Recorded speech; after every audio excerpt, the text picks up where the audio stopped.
Bonjour tout le monde, j'espère que vous allez bien. En ce lundi, dans ces énergies de nouvelle lune, pour ceux qui écoutent la vidéo au moment où elle sort. Aujourd'hui, j'avais envie de vous partager pour cette semaine et pour justement ces nouvelles énergies, cette rentrée, ce mois de septembre, mes 8 clés du bonheur. Les 8 clés du bonheur, ce sont 8 comportements, 8 façons de voir les choses, 8 clés, 8 outils vraiment à adopter au quotidien pour essayer le plus possible de voir rentrer des moments de bonheur dans la vie. Je parle de moments de bonheur parce que bien entendu, on a tous des moments aussi de difficulté, de tristesse, des épreuves, etc. L'idée, c'est de ne pas se laisser submerger par ça et au contraire, dans les différentes étapes de la vie, qui est faite de cycles, et c'est bien normal, de toujours avoir des astuces, des comportements qui nous amènent à un bien-être, à un bonheur quotidien pour apprécier la vie de la meilleure façon possible. Et donc, si vous avez la sensation que il vous arrive toujours des bricoles, que vous n'êtes pas vraiment heureux, que vous n'arrivez plus à voir justement ces petits instants de bonheur, que vous avez la sensation que votre vie est assez linéaire et qu'elle manque de rebondissement et de passion, que vous aimeriez tout simplement avoir une vie un peu plus magique, un peu plus joyeuse et vous autoriser à faire plus de choses, je vous invite vraiment à écouter cette vidéo parce qu'elle sera faite pour vous. Je suis Stéphanie Dordain et pour ceux qui ne me connaissent pas, je partage sur cette chaîne des séances d'hypnose et de méditation pour se reconnecter à soi et activer toutes vos ressources intérieures. Passionnée de comportement humain et de spiritualité, à travers mes livres et coffrets audio, je vous transmets des outils pour vivre en harmonie avec soi et le reste du monde. Pensez à vous abonner pour recevoir toutes les semaines votre nouvelle vidéo. Je vous souhaite un merveilleux voyage vers vous-même. Donc mes 8 clés du bonheur, les voici. Ce sont les miennes, c'est mon partage. Je vous invite vraiment à, si vous avez d'autres idées, à me les mettre en commentaire et bien sûr à vous créer peut-être aussi vos clés à vous de votre propre bonheur parce que nous sommes tous différents et que c'est hyper intéressant justement de se créer soi-même ses propres modes d'emploi et ses propres clés. On commence avec la première clé du bonheur, la chose essentielle pour moi, pour pouvoir prendre les bonnes décisions, savoir où je vais tout simplement, c'est de savoir qui je suis, de savoir qui je suis moi profondément, parce que les autres veulent de moi, parce que le monde attend de moi, parce que j'ai fait tout ce temps-là mais qui ne me ressemblait pas. Qui est-ce que moi je suis et quelles sont mes valeurs? Et donc la première clé, c'est je me regarde. Je me regarde et j'explore à l'intérieur de moi qu'est-ce qui me fait vraiment plaisir, qu'est-ce que j'aime faire, dans quel moment est-ce que je m'amuse, qu'est-ce qui est important pour moi. Quelles sont vraiment mes valeurs? Est-ce que c'est vraiment la liberté, la justice, le respect, la tolérance? On a tous plus ou moins ces valeurs, mais on a peut-être des valeurs qui nous touchent plus. Qu'est-ce que je suis prête à accepter et qu'est-ce que je ne peux pas dépasser comme limite? Par exemple, dans mes comportements ou dans les décisions que je vais prendre. Avoir cette liste de valeurs, c'est très important. Et je vous invite vraiment à faire votre liste, à faire vos petits 10 commandements, vos petites règles à vous-même en fait pour votre propre autodiscipline, pour être sûr de faire toujours les bons choix, peu importe où vous irez. Comme ça, vous savez que quoi qu'il arrive, vous ne vous serez pas trompé en fait. Quand on suit nos valeurs, on ne peut pas se tromper. Je prends un exemple très bête, mais accepter un travail qui par exemple engendre des comportements qui ne répondent pas à nos valeurs. Admettons, vous travaillez pour une grosse société, mais vous savez, une de vos valeurs, c'est le respect de la nature, par exemple. Imaginez si vous travaillez pour une société qui dans ses travaux, du coup, ruine la nature et l'environnement ou décime une espèce animale ou fait des tests sur les animaux, j'en sais rien. Vous ne pourrez pas être heureux. Parce que votre inconscient, votre âme, elle sait que vous n'êtes pas au bon endroit. Il y a quelque chose de profond dans vos valeurs qui fait que ça va vous détruire de l'intérieur. Et vous pourrez essayer de faire tout ce que vous voulez. Les valeurs pour l'homme, en plus de notre place, notre rôle, c'est à la deuxième position. C'est la base en fait de notre bonheur. Donc, savoir quelles sont vos valeurs vous permettra de mieux choisir au quotidien votre vie, vos activités. Et c'est important parce que du coup, les activités que je vais entreprendre dans mon quotidien, c'est quand même une grosse base de qui on est. Et ça peut vraiment vous aiguiller à trouver ce qui vous correspond le mieux. Et des fois, il vaut mieux faire un boulot qui est peut-être un peu un peu moins gratifiant par exemple, mais qui est un peu plus manuel, mais où vous savez que vous répondez à vos valeurs et que vous apportez quelque chose d'humain, plutôt que de travailler pour une très grosse entreprise où vous avez un super poste, mais vous savez qu'en fait cette entreprise, vous êtes au service de quelqu'un qui réduit en miettes en fait vos valeurs et c'est pas une énergie qui vous correspond. Donc ça c'est très important. Par rapport à cette 8 clés pour savoir quelles sont mes valeurs et qui je suis, il y a 2 coffrets que je peux vous recommander parce que je sais que vous allez me demander comment on fait. Le premier coffret que j'ai mis en place, c'était le tout premier qui dure 7 jours, c'est trouver sa place. C'est 7 jours avec des exercices de coaching, de méditation, d'hypnose pour savoir qui on est, pour trouver notre place sur Terre et pour vraiment essayer de faire l'activité qui nous ressemble le plus, de savoir ce qui est important pour nous. Il est vraiment idéal celui-ci pour savoir quelles sont vos valeurs. Le deuxième coffret qui est sorti il n'y a pas longtemps, Voyage au cœur de son âme, vous permet aussi de vous connecter à votre âme. Ça sera différent dans le sens où on est vraiment sur un voyage intérieur puissant qui va vous reconnecter à vous. Et en fait, vous savez que dans les semaines qui vont suivre, vous allez adopter des comportements et faire des choix que vous n'allez même pas comprendre en fait. Mais c'est votre âme qui sera poussée. Dans le premier coffret, trouver sa place, on est plus sur du coaching, des exercices, de les noter. C'est peut-être plus concret pour cette clé-là, pour savoir quelles sont mes valeurs. Donc, je vous le recommande. La deuxième clé du bonheur, et j'en ai parlé dans une de mes dernières vidéos, donc une clé aussi essentielle, la base de la base, c'est se sentir bien dans son corps et être en connexion avec son corps. Prendre soin de lui grâce au sport ou à une activité physique ou des activités qui vous permettent en tout cas de sentir votre corps, de reprendre le contact avec toutes les petites parties de notre corps et également donc par le même biais de notre esprit grâce à la méditation qui est une sorte de sport de l'esprit pour pouvoir être le plus connecté possible à notre esprit et notre corps et pour pouvoir le mieux possible du coup entendre notre âme, entendre notre intuition, entendre notre cœur. Si on est totalement coupé de nos ressentis, de notre corps, qu'on n'est pas bien dans notre corps, qu'on n'est pas bien avec soi et qu'on est coupé de notre mental, c'est-à-dire qu'on n'arrive pas à l'écouter, à travailler avec et qu'on est plutôt un petit peu dominé par le mental, on va se perdre totalement. On n'écoutera pas notre intuition et en fait, ce sont les peurs, les croyances, les blocages qui vont nous pousser. Donc travailler sur l'esprit pour le voir sur le corps et aussi sur le corps pour pouvoir avoir un impact sur l'esprit, c'est essentiel. En fait, il faut savoir que vous pouvez travailler directement sur le corps pour avoir un impact sur votre esprit et de la même façon, vous pouvez travailler aussi sur votre esprit et ça a un impact sur le corps. Tout est interconnecté. Donc pour prendre soin de votre corps, donc moi ce que je vous conseille, moi, ce que je fais en tout cas quotidiennement, et je ferai une vidéo vraiment là-dessus, ça me tient à cœur. La première chose, c'est une activité physique. Alors l'activité physique, ça peut être des étirements au moins tous les matins, tous les soirs, ça peut être d'aller marcher, ça peut être de faire du yoga ou d'avoir 3 séances de sport par semaine ou 2 séances, peu importe. Faites quelque chose qui vous fait plaisir, ça peut être de faire du roller, de faire de l'escalade, de danser, ça peut être de mettre la musique le matin en vous levant et de danser ou le soir en vous couchant et de danser, mais de sentir ce corps-là, lui donner de l'énergie, c'est hyper important. Plus vous allez le stimuler, plus il va fonctionner, il va libérer, il va s'engorger, il va relâcher, il va libérer de la toxine et il va se purifier en fait. Donc l'activité physique pour l'être humain, c'est la base. Normalement, l'humain, il est censé marcher. L'humain, avant qu'on ait tous ces véhicules, il marchait des kilomètres et des kilomètres. Donc, on doit être en activité. Rester assis toute la journée, si c'est notre métier, ok, mais donc il faut couper avec des activités physiques. Ça, c'est la base de votre santé, c'est la base du bien-être et de la connexion au corps.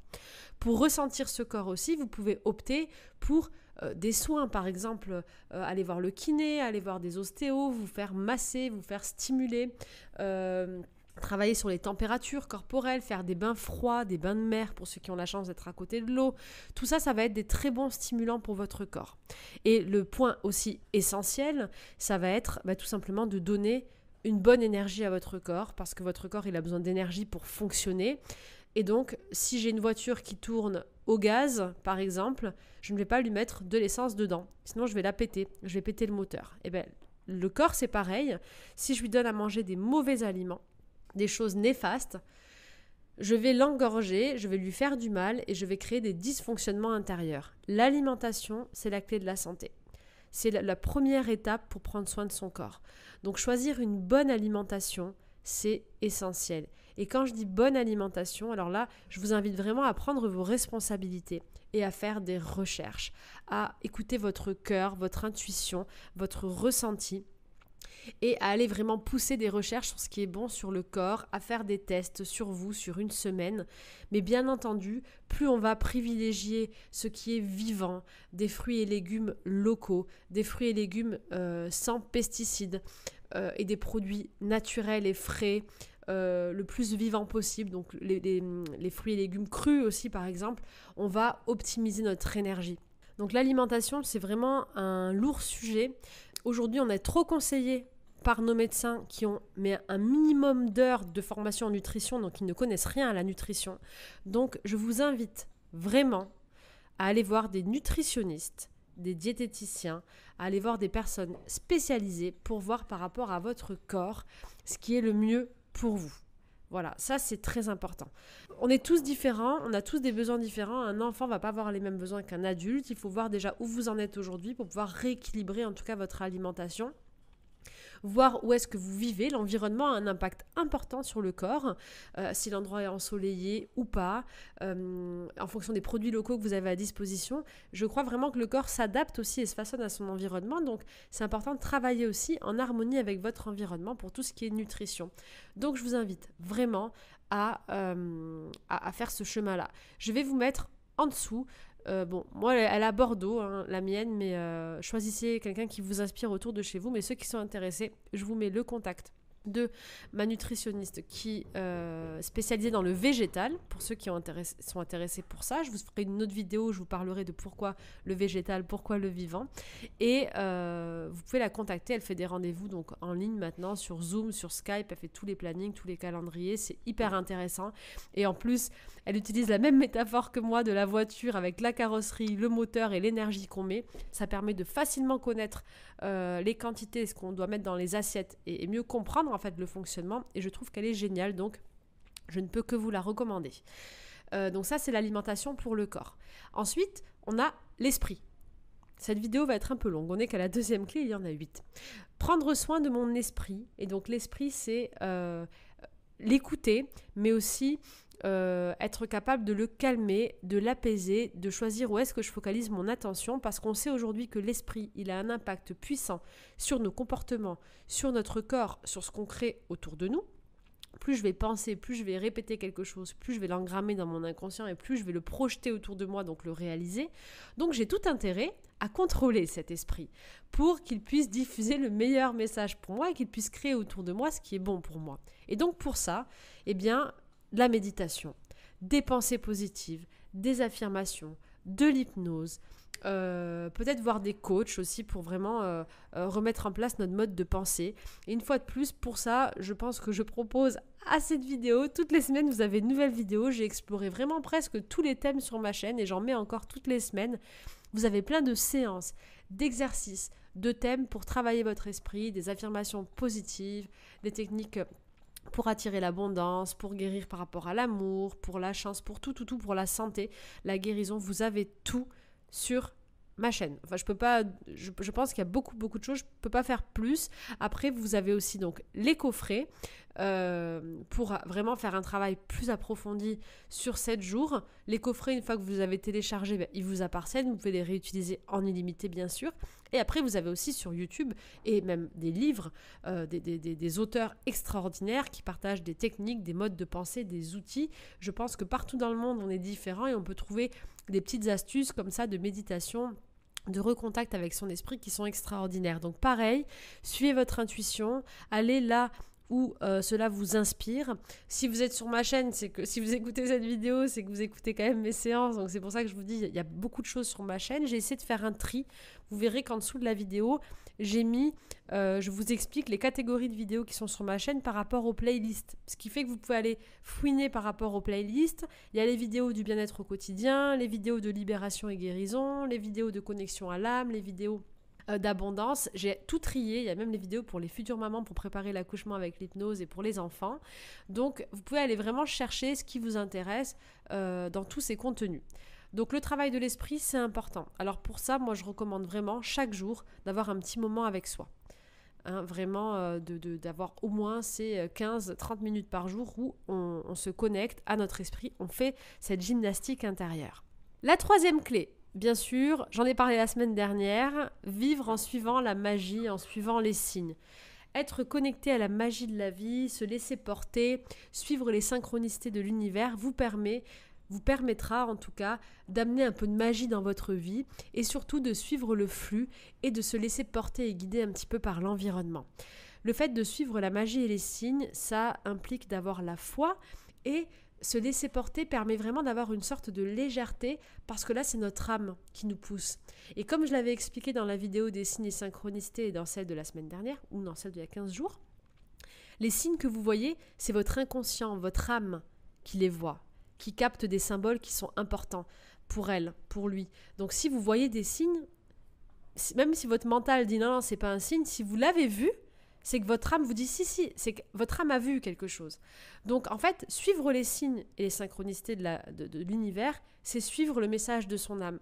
Donc vous pouvez y aller avec foi, petit caillou par petit caillou. J'ai expliqué dans l'autre vidéo comment on fait pour les interpréter, pour savoir ce qui est un signe ou pas. Il y a 2 vidéos à ce sujet. En suivant ça, vous êtes sûr de suivre votre âme et votre enfant intérieur, votre inconscient. Donc, c'est la 3e clé, c'est indispensable. La 4e clé, qui pour moi est très importante, ça va être de casser les routines et de toujours être surpris en mouvement. Ce qui est important pour le bonheur, c'est de toujours être stimulé, d'avoir une impression de changement, de mouvement, de nouveauté. Donc pour ça, ce qui est important, c'est d'alterner entre ancrage et mouvement. Et pour ça, il faut être adaptable. Je vous ai déjà dit dans une précédente vidéo que les routines, ça peut être important pour se mettre un cadre. Moi, je trouve que les routines, pour moi, sont importantes pour tout ce qui est justement travail du corps et travail de l'esprit, pour avoir vraiment ce cadre de bien-être. Par contre, dans les routines du quotidien, du genre mon petit-déj, mon jus de fruits, ou où est-ce que je vais prendre mon jus, ou alors les heures du repas, ou des activités, j'aime bien des fois casser ces routines. Pourquoi ? Parce que ça fait perdre au cerveau ses repères et ça permet d'avoir toujours une impression de nouveauté, de surprise au quotidien. Et donc pour ça, eh bien, il faut être capable de vous adapter et de vous dire par exemple, tiens aujourd'hui, allez, je vais me faire un brunch à l'extérieur, je vais me faire un jus à l'extérieur. Ou ce soir j'avais prévu ça, j'avais prévu de travailler là, hop, bah du coup non, je vais pas faire ça, je vais aller prendre mon ordi, je vais aller travailler à l'extérieur. Ou alors j'avais prévu ça aujourd'hui, hop, j'annule, je reporte plus tard, finalement je vais faire ça. En fait, vous vous créez un petit peu des sortes de cassures dans votre quotidien et pour ça il faut être adaptable. Il faut avoir la philosophie de vous dire c'est pas grave, je le ferai après. Je suis adaptable, je peux bouger mon planning. Donc avoir toujours une marge de mouvement dans votre quotidien vous permettra d'intégrer des petites nouveautés qui vous donneront l'impression d'avoir toujours du neuf, du mouvement. J'allais dire de l'aventure, ça peut être de l'aventure aussi, vraiment de vous mettre un petit peu de dynamisme dans votre vie. Combien de fois je me suis dit le matin, tiens, allez, je pars pour la journée, ou tiens, on va aller là, quand j'avais le bus, je vais dormir au lac, et je vais à côté en fait, mais je pars sur un coup de tête. Ça permet de casser le quotidien et c'est très important. Ça vous donnera la même énergie. Vous savez que quand vous êtes en vacances et que vous êtes trop content de partir, ça vous amène un changement dans votre vie. Et bien faire ça au quotidien avec des petites choses, même des petites choses, changer l'heure du repas, manger plutôt dehors, vous faire un pique-nique, je sais pas, dehors ou dans un parc, ça vous permettra d'amener cette énergie au quotidien. Et ça, c'est très important pour le cerveau, c'est très important pour votre bien-être intérieur. Donc le 4, c'était casser les routines et toujours se surprendre, se mettre en mouvement. La clé numéro 5, je me remets toujours en question et je me pose toujours de nouvelles questions. Alors ça, c'est hyper important parce que sur le même cheminement que je suis adaptable et que je vais écouter mon âme, il est fort possible et il est évident d'ailleurs que chaque semaine, chaque mois, l'univers me ramène à des nouveautés, à des épreuves, à des changements, à des aboutissements. Et si je veux évoluer, si je veux changer, si je veux m'adapter à l'énergie et faire confiance à mon cœur, je dois toujours me remettre en question. Et pour ça, je dois toujours me poser de nouvelles questions. Donc une fois que j'ai atteint quelque chose, ou si j'ai un blocage, ok, qu'est-ce qu'on veut me dire ? Comment est-ce que je peux faire différemment ? Qu'est-ce que je peux changer ? Et il ne faut pas hésiter à faire ça. Plus vous allez faire ça, plus vous allez vous adapter, plus vous allez être en mouvement et plus vous pourrez vous adapter à chaque situation et vous allez vous détacher de cette sécurité extérieure et vous allez ressentir une liberté intérieure. Et dans cette même lignée, quand je me pose des questions, je trouve des solutions et non des excuses. À chaque fois que j'ai un défi, que j'ai une question à me poser ou que je dois travailler sur quelque chose, peu importe, je vais me forcer volontairement à chercher des solutions et non pas des excuses. C'est quelque chose qu'on a tendance à faire très fréquemment. Avoir tendance à voir les blocages, les problèmes, les excuses plutôt que comment je peux faire. Si vous avez un problème devant vous ou un objectif à réaliser, travaillez votre esprit plutôt pour vous dire bon, comment est-ce que je vais faire ça ? Ça pourrait être bien. Ça pourrait être bien. Qu'est-ce qui pourrait faire que ? Et pas vous dire bon, ça c'est pas possible. Bon, ça passera pas. Ça, je ne pourrai pas, en fait. Donc, il y a deux façons de penser. Il y a la façon de penser où je cherche des solutions et des choses positives et je m'adapte, ou il y a la façon de penser où je cherche des excuses. Et auquel cas, je fais jamais rien, je me repose sur les autres, et en fait, j'ai toujours une excuse pour tout et à la fin, je fais rien. Ça va vraiment dans la clé numéro 5, je me remets en question et je me pose des nouvelles questions. C'est un état d'esprit, c'est à vous de le décider. Si c'est oui, mais je peux pas, on va jamais y arriver comme ça. Chacun est en charge de lui-même. Chacun est responsable de lui-même. Vous pouvez vous laisser guider, porter, inspirer par les gens autour. Ça peut être des gens, des animaux, des enfants, des événements de vie qui vont vous inspirer, vous donner des clés. Mais le seul maître de votre changement, c'est vous-même. Donc c'est à vous de prendre votre responsabilité et pour ça, vous devez être toujours en train de vous remettre en question, de vous poser des nouvelles questions et de trouver des solutions. Se remettre en question soi-même et se poser des questions et se détacher des autres, ça permet vraiment d'aller vers le bonheur parce qu'on n'est plus dépendant des autres, on ne met plus la faute sur les autres, on est libre de prendre en charge notre vie et notre bonheur. C'est une base. De toute façon, toutes les clés là pour moi sont des bases. Je peux toujours trouver des problèmes à l'extérieur, toujours trouver des problèmes à cause des autres. Je pourrais toujours le faire, ça. Mais les autres, on s'en fout. Chacun a assez à faire avec sa propre vie pour avoir à s'occuper des autres ou à se préoccuper de changer les autres ou de mettre la faute sur les autres. Nous devons absolument nous recentrer sur nous remettre en question nous-mêmes. Si on a un problème avec quelqu'un, avec une situation, on s'en va. Si le problème continue et persiste, on est responsable. Parce qu'on continue en fait, parce qu'on reste au lieu de partir. Bien sûr, je parle de problèmes d'adultes, je ne parle pas de problèmes où il y a des cas extrêmes où un enfant peut être maltraité, un animal peut être maltraité ou qu'on est totalement prisonnier d'une situation. Je parle de situations un peu plus quotidiennes, vous m'entendrez je pense. Si une situation ne nous convient pas, on s'en va, on la change, on entame un changement. C'est une base en fait. Si quelque chose ne nous plaît pas à l'extérieur, de plus grand, je vais travailler pour essayer de contribuer à changer cette chose plus grande. Je ne vais pas rester là fataliste à me dire « Ah ça va pas ». Sinon, j'arrive à rien dans ma vie. Donc, je me remets en question, je me pose toujours des nouvelles questions et je trouve des solutions. C'est la clé numéro 5. Pour savoir quelles questions se poser, vous avez des vidéos sur ma chaîne YouTube. Comment, je crois que c'est se poser les bonnes questions ou... Se poser les bonnes questions pour être heureux ou pour trouver son chemin de vie, je crois qu'elle s'appelle comme ça. Et sinon, vous avez ces questions-là aussi, toutes ces questions à se poser quotidiennement. Elles sont aussi dans le coffret « Trouver sa place ». La 6e clé, c'est je mets mon esprit et mon corps au service de mon âme et non l'inverse. Ça veut dire quoi ? Ça veut dire que quand je vais travailler sur mon corps et que je vais travailler sur mon esprit, le but, c'est pas de répondre à mon ego et de faire des activités pour mon ego.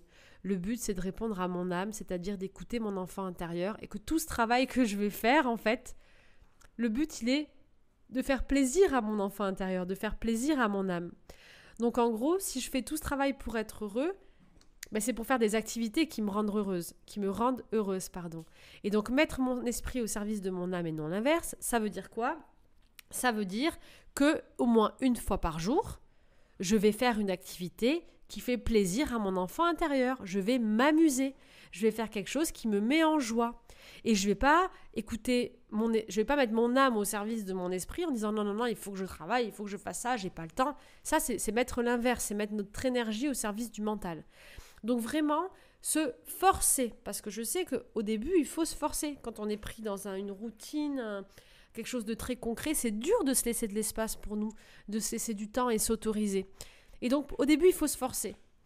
Mon âme, mon enfant intérieur, il a besoin de vivre, il a besoin d'être heureux, il a besoin d'avoir du plaisir. Donc, au moins une fois par jour, au moins 1 heure, je me libère un espace de plaisir pour mon âme. Et si vous pratiquez ça, et je vous le souhaite, et que vous vous reconnectez à vous, vous verrez que ces moments-là, ça sera la majorité des moments. Ça sera votre âme qui sera toujours en train d'être satisfaite et qui pilotera votre vie. Et vous ferez que des choses qui vous font plaisir.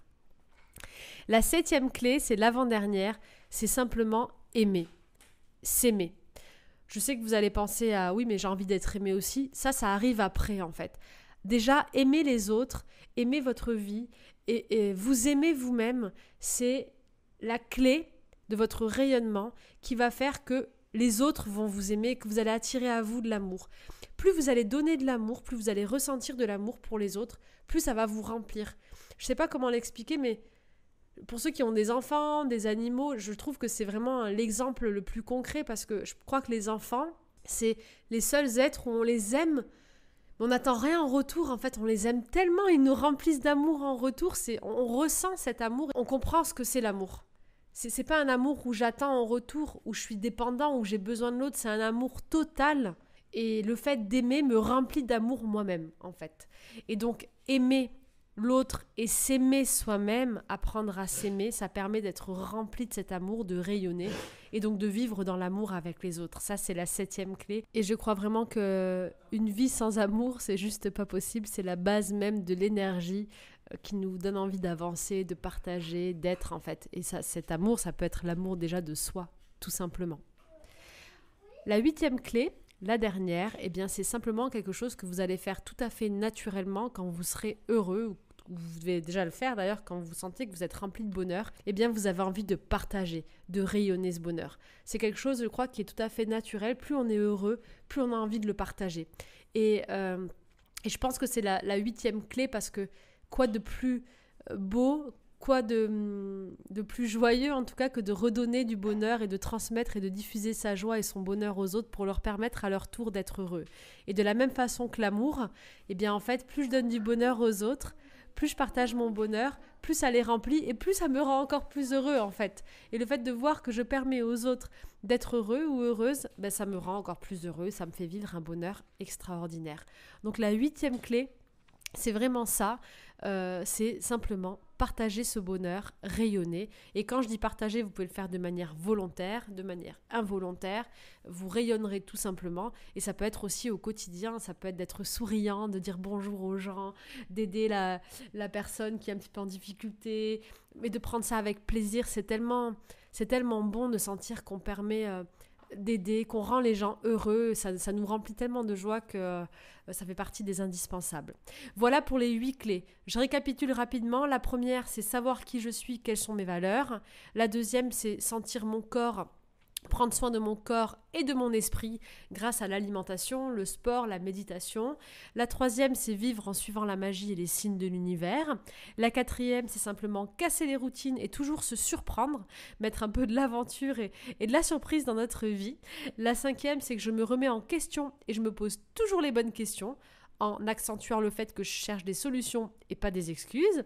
La sixième, je mets mon esprit au service de mon âme et non l'inverse. Donc je vais privilégier des moments plaisir tous les jours. La 7e, c'est aimer, s'aimer soi-même. Et de cette façon-là, on va se sentir aimé et l'amour rentrera dans notre vie. Et la 8e, c'est simplement de partager ce bonheur, de le rayonner. Voilà pour ces 8 clés du bonheur, j'espère qu'elles vont vous parler. N'hésitez pas à me dire si vous avez d'autres idées de petites clés comme ça qui peuvent permettre de nous rendre heureux et de les partager en commentaire. Ça me fait très très plaisir de vous partager toutes ces vidéos chaque semaine. Je vous dis encore 1000 merci, 72 000 merci d'ailleurs de me suivre, de me faire confiance, d'écouter ces séances. Je suis vraiment très touchée par vos commentaires, par le temps que vous prenez à m'envoyer des messages, des mails, des commentaires, voilà, tous vos messages qui me touchent profondément, mais qui me rendent heureuse, qui font partie de mon bonheur à moi. Et voilà, je vous embrasse bien fort. Je vous rappelle que cette semaine, pour ce jeudi, on a une méditation pour guérir le chakra sacré, pour l'activer, pour le libérer, en lien avec les énergies de cette semaine. Vous pouvez utiliser cette séance quand vous le voulez de toute façon. Il y aura une séance pour chaque chakra. Je vous embrasse bien fort, je vous souhaite une merveilleuse semaine, un merveilleux mois de septembre et tout le bonheur du monde. À très vite.